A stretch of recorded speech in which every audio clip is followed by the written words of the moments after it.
Hello again, everyone. Welcome to another episode of Game Pass Grab Bag, podcast reviewing games of the Game Pass collection, bringing you two unique perspectives from Rank Scare Range. I am the Drilla Killer this episode, Andrew, with me, and joining me, the one you wish you could dig a nice deep hole and bury in, Keith. That's me. But I'm gonna just try to give some embodiment of Liz to this episode, so that there's three unique perspectives in a way. Are you going to do a voice? I'll see if I can jump something up. This week, me and Keith decided to do two quick games. This is the first time we've ever, I think, done a double. Is it? I think so. No, not as an maybe as an official for Patreon episodes we have, and there's had to have been a couple that we did. We've been doing this for 5 years. There's no way that there's been episodes where just you and Liz were on. Well, no. I mean, a double as in like two a games double in one episode. I'm sorry. I was like, wait, what do you mean we've never done an episode with two people? Okay. Yeah. Welcome to the podcast, Keith. Sorry, I was half checked out at the beginning of the podcast.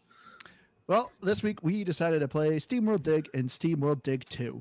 We decided to do both of these games because SteamWorld Dig 1 is very quick. And honestly, they're kind of similar, but also not. I don't know. We just decided to lump these games together. But SteamWorld Dig is brought to you by Image and Forum Studios, which I forgot. We did do a game from the studio, Keith. Do you remember what it was? No, they have a SteamWorld Builder game. Yep, but that's surprisingly not them. And we also didn't cover that game. Okay. It was a game you picked. How much did you hate it? Nah, not that much. Okay, so that rules out Soccer Story and third-person platformer is what it was. Dead Cells? No. No, the Gunk. Oh yeah, that was a great game. Yeah, it was. It wasn't that bad. But yeah, this is the second game. Well, SteamWorld Dig 1 is the second game in the SteamWorld series. The very first one they did was SteamWorld Defense or Tower Defense, and then there was SteamWorld Dig 2. Then SteamWorld Dig, then SteamWorld Dig 2. Then they did SteamWorld Heist, which SteamWorld Heist 2 is coming up. I've never played SteamWorld Heist. I've heard a lot of people praise that game like crazy. What style is that? What'd you say? What style is that? Heist. I do believe it was 2D. I'm pretty sure it's a 2D kind of like Metroidvania platformer. I have Google. Where you play as different bots, obviously doing heists. I'm pretty sure it's 2D. But and then they not from the studio, but part of the world is SteamWorld Build, which just recently hit Game Pass as well. I did play a bunch of that game.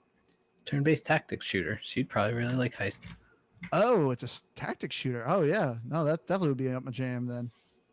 But yeah, so the story of SteamWorld Dig 1, you are playing a robot who his uncle died, so you inherited his abandoned mine. Very, original concept here. But yeah, you play a robot called Rusty, and yeah, you just get a message from your uncle saying like, "Hey, take over my mine. I don't know how much longer I'm able to do this." So you end up going to this town. What's the town called? Rust Bucket? No, Tumbleweed. I'm already forgetting. I don't know. It's kind of irrelevant, but it's literally a town with like 4 bots in it. And yeah, in SteamWorld Dig 1, it is a 2D game where you're literally just digging down. You are getting resources, bringing them back up, upgrading your pickaxe, getting new abilities. I guess you could maybe describe this game as a roguelike. Yeah, but not really. I wanted to steal that line before you did it, Keith. No more than you could describe Spelunky as a roguelike. But but to the people who will, I guess you could argue this is a roguelite at least, because it's not procedurally generated. You could argue almost any game is a roguelike. Let's be honest. Trust me, I've been playing a lot of college football. You've been playing a lot of Balatro. Also. You're playing so much Balatro in college football.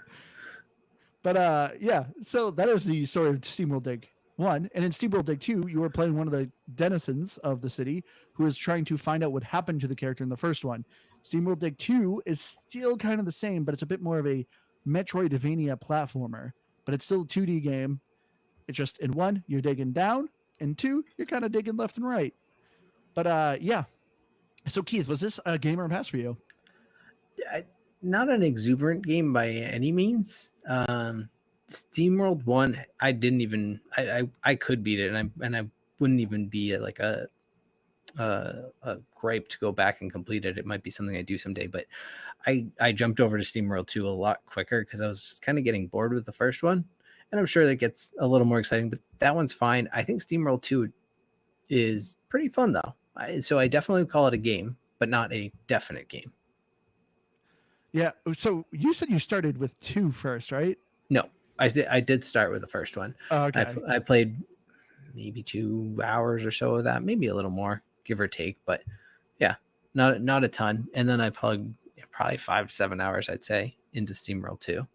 See, I think it's funny. I've heard from actually multiple people that they started with SteamWorld Dig 2, and then they were like, then I tried 1, and 1 was a little rough. And it's like, well, yeah. This to me also blew my mind. Whenever I start a game, and I know there's multiple in a series, in my mind, I'm like, I have to start with 1. And I always assumed everyone else thought that way too, but apparently not, because I've heard multiple people like, yeah, I started with 2 first, and then tried to go back to 1. It's like, what the heck are you doing? I mean, I feel like a lot of people have probably done that with Halo. And I think that maybe that's a difference of where you grew up with Halo and then someone who's like picking up in the middle, like, well, Halo 3 looks good. All my friends are getting that. I'm going to get it. And then you go back and play the others. But I largely agree with you. Because I remember that was my issue when we were going to start Persona. And we did, I keep forgetting, we did Persona 4, right?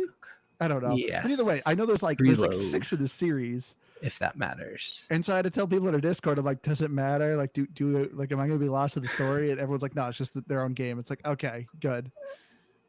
But that's like the only time, like, to me, I have such a hard time. If there is a game that's like with a number after it, I'm like, I can't do it. I didn't play the other ones, and I just can't start this game. But other people have no issues. Imagine if a studio released a game in that actual order, like they did SteamWorld 2 first. It's nicer, it's cleaner, it's more built upon as a concept, and then they just release a SteamWorld and it's actually a version. Here you go, everybody. I don't know. I mean, that's like how Star Wars did it. They started the movies with episode 4, 5, and 6. Fair enough. And then they went back and made crappier versions of the same world. At least that's what everyone tells me, I think. I don't know. I've still never seen them.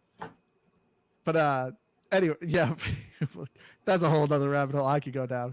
Trust me, I'm not trying to open you up to that. Just carry on with SteamWorld. Talk about Star Wars? Do you also want to talk about the Halo TV show, which is finally canceled? I was gonna say, let's just get the cat out of the bag on that one. Halo 2 has been canceled. Throw some applause effects in after that, and let's carry on with SteamWorld. Hold on. There we go. Welcome everybody, we did it. You can thank Game Pass Scrapback for that. They heard us out. There was definitely nobody else and everybody else who hated it as well. I like you had to bring up the Halo show. I knew I was going to somehow rip in the Halo show in this episode. But anyway, so I'll finally go. For me, these are a game as well. I played the first SteamWorld Dig way back in the day. Because little trip down memory lane here. When I was a wee youngin', there was a Flash game that you remember Flash games, Keith, and you played on the internet? Oh, I sure do. There was a game called Motherload. I remember I can't remember what it was. It was probably Newgrounds or something like that. But you literally played a tractor drilling machine, and you literally just dug down, got resources, went up, upgrade your tractor so you can keep going down deeper and deeper. And I remember my brother kept making fun of me. He's like, that game looks so stupid. Why are you spending so much time on it? But I found it so addictive. Then when I saw SteamWorld Dig, I was like, this is Motherload. This is my jam. And I loved it. I played it so much. I can't say so much because obviously it's not a very long game. But I loved the first one. And then when the second one came out, I was like, love the first one. I'm going to love the second one. Honestly, the second one took me a bit to like. Because once I realized you're not just digging down and you're actually doing things, you're actually traversing maps, and it's a Metroidvania and you're unlocking skills to traverse things. I was like, oh, this is a different game. But then I was like, but I also don't hate this game. Oh, you found it, Keith. CrazyGames.com. Just a quick Google search. Not that difficult. Oh, I didn't care to search it, but thank you. But the funny thing is, though, I had to. I was curious. I'm fairly certain you got me playing this game as well because this looks familiar. And Oh, really? I was positive I played it. And now you're going to start playing it while we're recording. I resisted the urge to hit play. I will wait until later.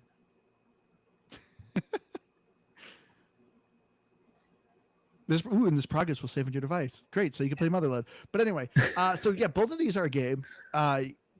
if you are only going to play one of them, I guess I'd recommend SteamWorld Dig 2. But I don't recommend playing SteamWorld Dig 2 then going back to 1, because 1 is a bit aged. And like I said, the majority of the game is just going down and collecting stuff and coming back up. So the second one definitely is a lot more refined and has way better of a story, way more interesting mechanics. Quality But both of of these are life. fantastic. Yeah, a lot of quality of life. That's true. But yeah, both of these you can't go wrong. Because also too, I'm just gonna do the segment now for time to beat. The first SteamWorld Dig, you're looking at 5 to 6.5 hours, and the second one is 7.5 to 10 hours. So literally, these are weekend games. You can actually beat SteamWorld Dig 1 super quickly. It's There's like actually an an under an achievement. hour or something. Yeah, there's an isn't it? achievement to beat the game in like under an hour, which when you actually play the game is actually very doable. When you realize what's going on in the mechanics, you're like, oh, this actually is pretty easy. But yes. But anyway, so getting into the story now, as I said, it's kind of continuing the story of you are these robots and a post-apocalyptic Earth. Humanity's gone. In the first one, you were playing this robot named Rusty, trying to dig underneath, and you are uncovering an ancient technology and some evil creatures that are starting to appear. And you're kind of uncovering the mystery of that. In the second one, you're playing Dorothy, who was one of the citizens of the town, and you realize that the character from the first one never came back, and you want to figure out what happened to him. So you go on an adventure to figure out what happened to him. But the story is connected between both these games. But yeah, overall, the story is pretty good. I actually looked this up just recently, and I did not realize how much of a connective story all the SteamWorld games have, except for Heist. I don't think Heist has anything connected, but SteamWorld Tower Defense, SteamWorld Dig 2, and SteamWorld Build all are kind of a connected story, and it's actually kind of cool. And it's interesting too because it's dark, but when you play the game, it's kind of lighthearted. Yeah, I wouldn't think it had a very dark storyline to it. I mean, yes, I know that, like, I don't know, you come home, you find your uncle dead, I think, in the first one, if I remember, and Yep. then you're going to avenge someone who maybe is the bad guy. Is about where I was, I think. I don't know. But I guess like having a little miniverse of games in different genres, like that's a cool concept. I can get behind that. Yeah. But yeah, the story in the first one is not great. The first one, I remember like beating it and not really know what the heck happened. It's not something that's like, oh, this is super apparent what's going on. The second one is way better because the first one, you're just getting a little bit of snippets from the citizens when you go up to town, and all they essentially keep saying is like, oh, good job, you found some new minerals. These look good. Wow, you found a new technology. Well, actually, the noises they make are more like bah, bah, bah, bah, bah, bah, which is also kind of annoying. I don't love that, but But yeah, the story, unfortunately, is okay in both of these. I'll give you that. There is one thing I always wanted to bring this up. I just remembered. There's a pop culture reference to the first one that I remember the first time I saw it really made me chuckle. You find a game store in the underworld. You know what I'm talking? Okay. There's all right. So Came when you're across digging, it. this is a post-apocalyptic Earth, so obviously humans were here. But once you dig far enough, you actually find an old GameStop, and it says "Finally released Half-Life 3," and it shows a line of people waiting at the door, and they're all dead. So literally, the game was just about to get released, and the end of the world happened. That one always made me laugh because it's like, yeah, we're never gonna get Half-Life 3. That's one that I never played. You never played the Half-Life games either? No, Oh my word, Keith. I know. I don't know what I am. Well, actually, I don't know if you would like those because it's a first-person shooter and it's a good story. Those are two things you don't like. No, I don't mind. I don't mind single player first person shooters, especially like Borderlands. That's a first person shooter. Freaking love Borderlands. I don't know. That's a whole different rabbit hole. But first person shooter as a basis does not set me to a no. Okay. But yeah, I don't know if you have anything else to add to the story, Keith. No, I mean because I didn't play all the way through the first one. I just thought you were the like daughter or relative of the person you were looking for. That was kind of how I interpreted all the text of who she was talking to. But no, otherwise really nothing to add. So as far as the gameplay goes, though, the first one is like I said, fun. I've already played the first one. The only thing that sucks about it, I hate the combat. The combat's just not fun and annoying. There's a lot of times I feel like with enemies, you just gotta take hits. You essentially just stand there and you're just swinging your pickaxe because you don't have a dodge. You don't have like really kind of easy ways to move out of the way. The combat in the first one sucks. Yeah, and I think that was probably the thing that kind of set me to like I'm kind of done with this pretty quickly. I got down, I don't know, I think like 4 or 5 like channels of what's it called, the like fast travels or whatever. Yeah. Yeah, like so I got like decently far down. I think I don't know how far it fully goes down, but it really just became like you said, just meat grinder of enemies and hope you have enough health to survive them, and that was that, or just ignore them entirely because for the most part they're all very easily avoidable. So it's like, yeah, the combat stinks, but you don't have to do it. But also I kind of wanted to because otherwise it is kind of boring. Just tink tink tink smash, okay, and you're just going through that motion forever and ever. But it is a nice little mindless game and kind of just, you know, what is it you always say? Palate cleanser. Oh, just in the sense of like a nice, cozy, relaxing little gameplay. What I think is weird about the first one too, the first one is very much the same. Like you said, of just kind of digging, chink, tink, tink, and just knocking these rocks. But once you get to like near the end, it becomes kind of wild and instantly becomes like a platformer. Lasers are everywhere. Enemies are everywhere. You're no longer mining. It's all about just surviving. It's kind of weird. Okay. Kind of spoiler, I guess. But yeah. I mean, for a game that old, I think that's kind of fair. Yeah. But the second one, the gameplay though, like I said, excuse me, I just noticed my title. For those listening, I just changed Keith's title to Loser. just looked at the I literally typed that out when you were talking about how you never played Halo or Half-Life. I just went, loser. Hate you. I was there. It made me wonder. I was like, does Keith actually see his title here? No, I put myself on picture-in-picture because having a giant picture of myself on the left side of the screen was distracting and weird. So I moved it, and I wasn't even looking until just now. Hate you.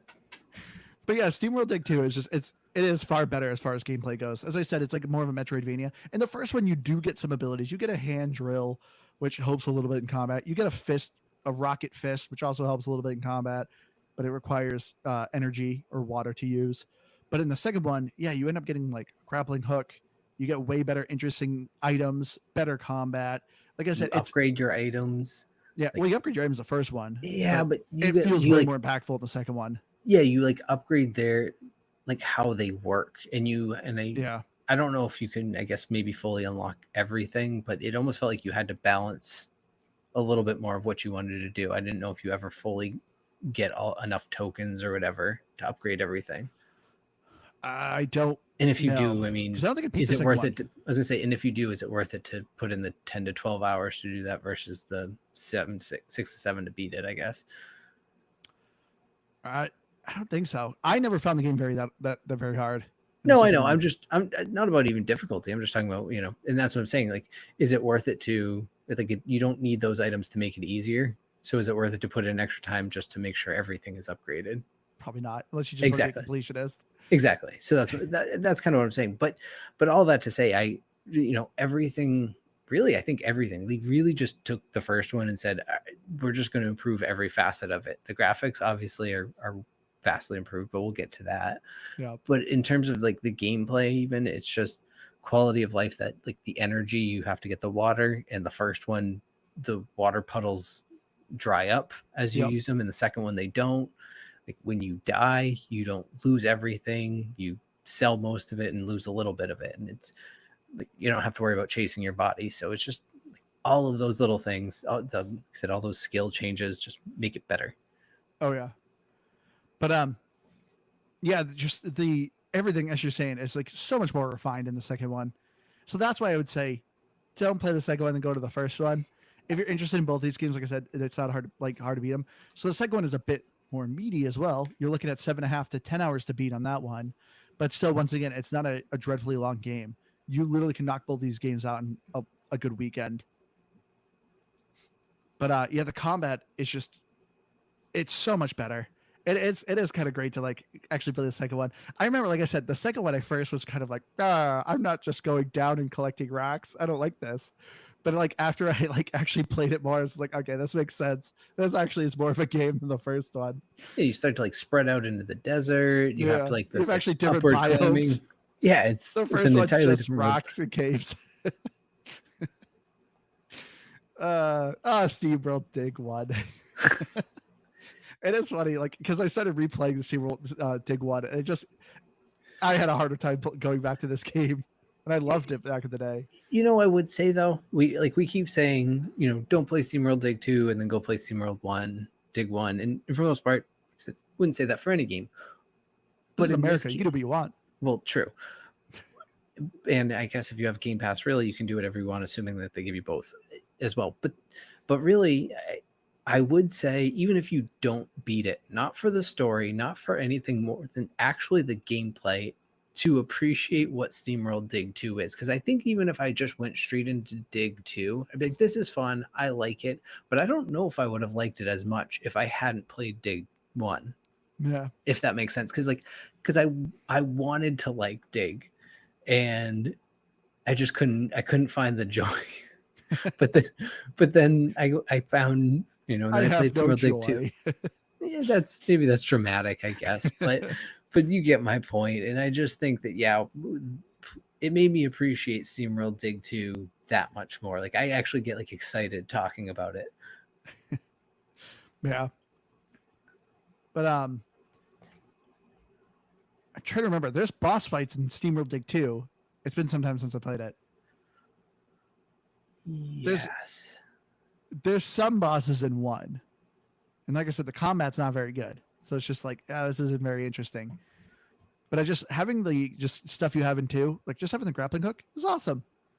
Yeah. Every game, like I said, always needs a grappling hook. Well, just like I mean, in the first one, it was ladders, and you could only carry so many of them, and Yep. it was one square at a time. So if you had a really deep hole that you had dug, it was going to be a long time building that ladder back up, probably, and it just wasn't worth it.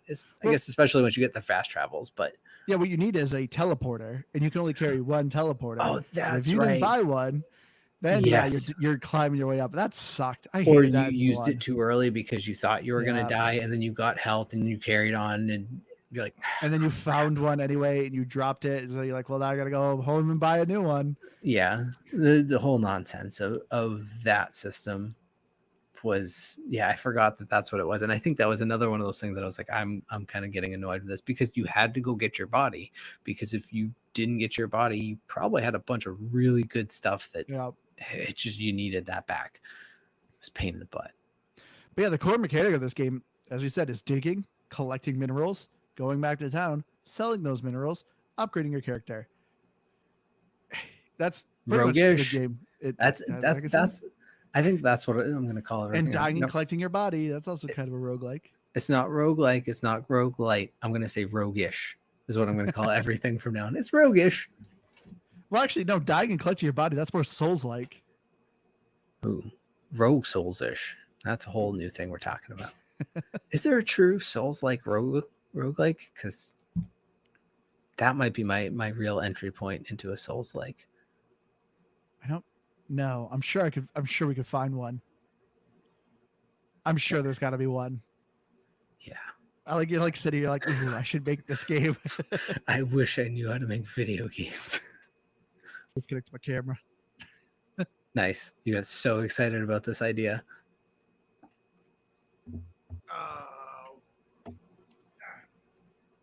Oh, you can mark clips.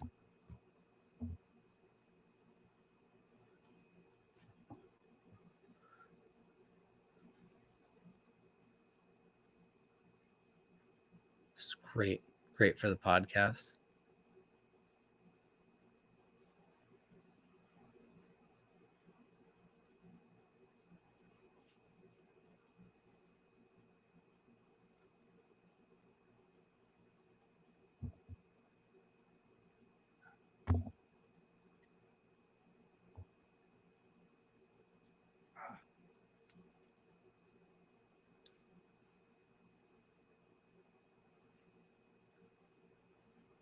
Well, all right, my camera's off.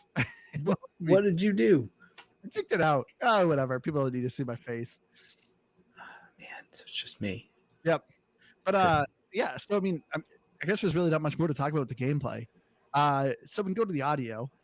The audio kind of sucks this game. I actually recommend not listening to it. Yeah.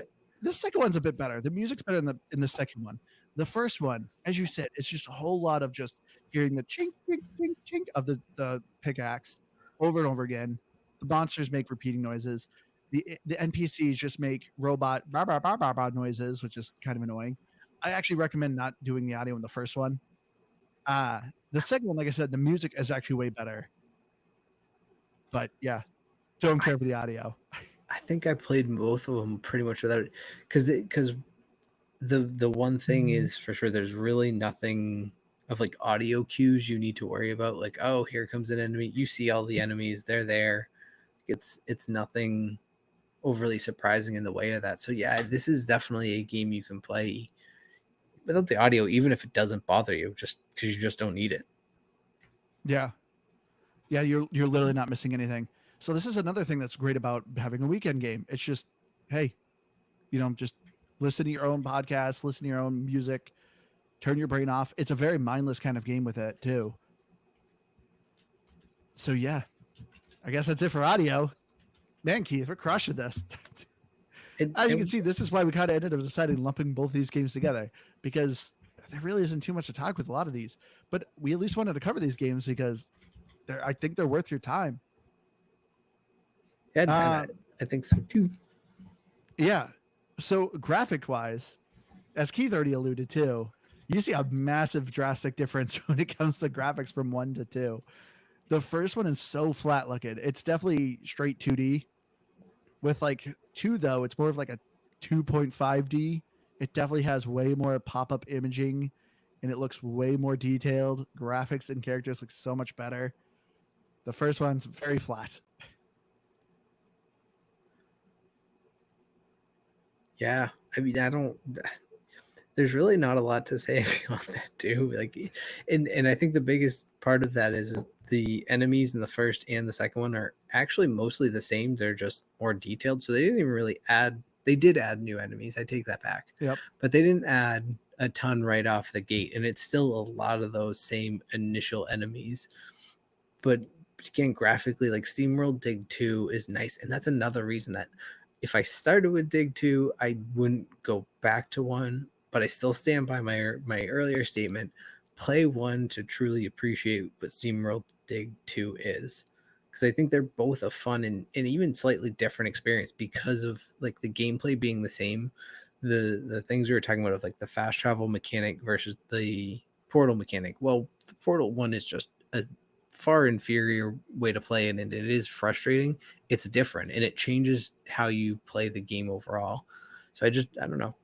I think both are worth playing. Yeah. Yeah, I gotta say the enemy designs in 1 are super basic. Once again, and then once you go into 2, it is just so much better. I think I should have looked at the sales figures, but like 1 must have done so well for them that they had just way much more funding and were able to do 2. Because I know the first game, like I said, SteamWorld Defense, that was just I think like a super small game that they did, and so they ended up creating this, which is a slightly bigger game, and they ended up doing better. So it's like, all right, cool. Now we actually have money. Let's make a way better game. And SteamWorld Dig 2 just really is that much more significant, better in quality and just every facet of the game. But yeah, as far as then the achievements go, I guess I'd recommend both of them for achievement hunters because, like I said, they're not terribly long games. The first one has some pretty hard ones. Like I said, to beat the game without dying once, which if you follow key strategy and just kind of ignore enemies, not that hard to do. There is height damage. You can die from hazards, but this game isn't Spelunky. You're not dealing with like hazards constantly being thrown at you. They're pretty easy to see until you get to the end. And then also to beat the game in like under an hour and a half, which also isn't very hard if you know what you're doing. Once you beat this game one time, if you pick it up again, you're going to start rolling through it because that's what I'm doing right now. I'm well over halfway through, and I think I put an hour in. I'm not going to get that achievement at this rate, but it is, I think, doable. And then for the second one is just pretty generic achievements too. They're not that hard. It's not a very long game. I didn't do Liz's job. I didn't look up our scores. I was just looking at mine, and based on 2.5 hours in SteamWorld Dig 1, I had 180 gamer score, which isn't terrible. And then SteamWorld Dig 2, I had 180, and it says 9.5 hours or 9 hours, but I have a feeling a bunch of those are paused hours. As you tend to do. Well, especially I'll like fire it up and then I'll go start like making dinner, sit down and play for a little bit, go back to making dinner. Anywho, yeah, 200, what's that, 380 total in, I'd say, at least 5 to 6 hours of gameplay. Not a ton, but I think if you were really focusing on it more, then you would easily be able to exceed what I did. See, I only have 150 with like an hour gameplay. That's on Yeah. Xbox. I originally played this game on PC on Steam. Steam. Maybe that's where this came from. But no, but yeah, I played most of my time there. So, and I have a lot of the achievements there. On SteamWorld Dig 2, I have 250. That's it. Oh, It's more than I have. yeah, but it's not hard to beat you. That's fair. I'm still rounding in closer and closer to 300. All right, I'm working on it. Aye, but I guess we can get our final thoughts then, Keith. So for me, SteamWorld, like I said, both these games are definitely worth your time. They're very simple and easy. You don't have to listen to the audio. It's just something you can kind of be mindless on. You're not going to get frustrated. It's not a very hard game, but they're definitely they're fun. It's a fun, interesting world to kind of explore. It's just like the endorphin hit of just digging and getting the gold, started getting the better resources to get more money, seeing that money roll in, start to upgrade your characters, feeling those upgrades. This game and both these games are just a lot of fun. You're not going to be spending months playing this game. There's not a lot of replayability with them, but what's here is just simple. It's especially too, if you're not crazy about Metroidvania games, some of them can be very hard. SteamWorld Dig 2, I didn't find it very difficult. I think I died a handful of times, but it's just the mechanics of it are just a lot of fun. SteamWorld Dig 1, I'm gonna give a 75. SteamWorld Dig 2, I'll give an 83. Okay. I feel like I did that thing where I did a lot of summarizing way too early, but the more I've talked myself into it, I think that if you want to play SteamWorld Dig 2 at all, SteamWorld Dig 1 is a definite game to play. I really think that even if you don't beat it, for all the reasons that I've said, and I'm not going to repeat them as I have throughout the episode, I think it makes playing the second one just that much more fun and interesting, and all that to say. The biggest thing about this is it's just my stupid mindless type of gameplay of just, like you said, dig down, collect, return, sell, upgrade, repeat.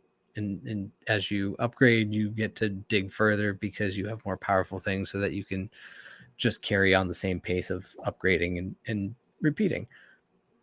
Not roguelike, but very much the same idea for my stupid brain.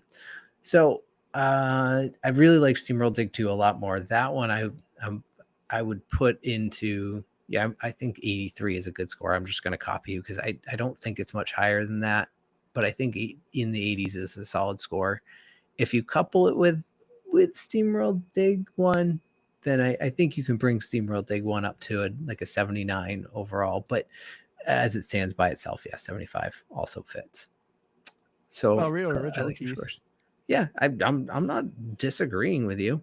I was doing some of Liz's job in the background here of looking up some Metacritic scores because I was hoping I could find our old friend, and I haven't yet.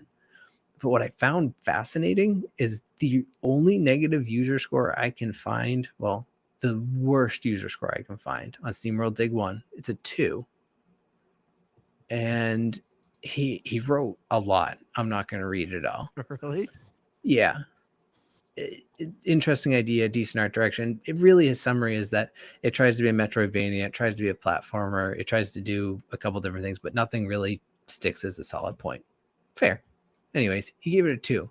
So then I was curious, what else did Dweevil Dude decide to review? Well, the only other review that Dweevil Dude did was 6 months later. No, sorry, 11 months later in November. SteamWorld Dig again, but for PC instead of 3DS, and gave it a 3. And then in his review is the exact same, except he added the sentence, "It's not completely horrible, so let's start with the positive. The game has an interesting idea and decent art direction. Unfortunately, that's not enough to carry the game at all." And then copy and pasted his 2 out of 10 review and gave it a 3 out of 10. I don't know what happened in his world, but he got happier. So good for you, man. I like this guy just is like, I want to go on Metacritic and only reviewed SteamWorld Dig. That is another the game. only thing he has ever done in his life on as far as Metacritic is concerned. But otherwise, it's got, what was it? On SteamWorld Dig, it's 82. SteamWorld Dig 2 is 88. Yeah. So apparently we're actually rating it lower than Metacritic. Yeah, I mean, I guess we don't really appreciate. I feel like I, in spirit, appreciated what SteamWorld Dig was, but my score didn't reflect. But yeah, I guess that's it. Hey, okay, this might be also one of our shortest episodes. I think we still managed to eke out 45 minutes out of this. But yeah, we will get back to form. That's some way or another. I know we've been struggling here. As I said previous episodes, me and Liz just had a baby. We're still trying to get into new routines, doing things. So this is our second kid, so it's been a fun adventure.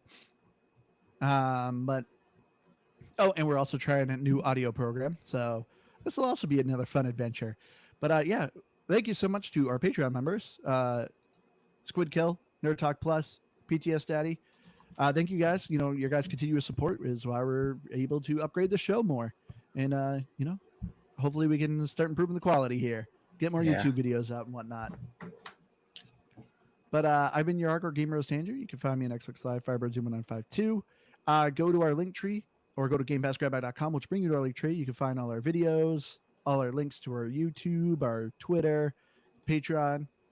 But yeah, we also really need to start getting into the list of requests, Keith. We've been having a growing list, and we have not been doing any of them. Oh, dang. Okay. Sorry, everybody. But anyway, Keith, do your outro, I guess. Oh, I feel like I should try and do something longer. Just, I don't know, fill in for Liz or really? I don't know. Elephant. Bye, everybody. Really? That was your attempt?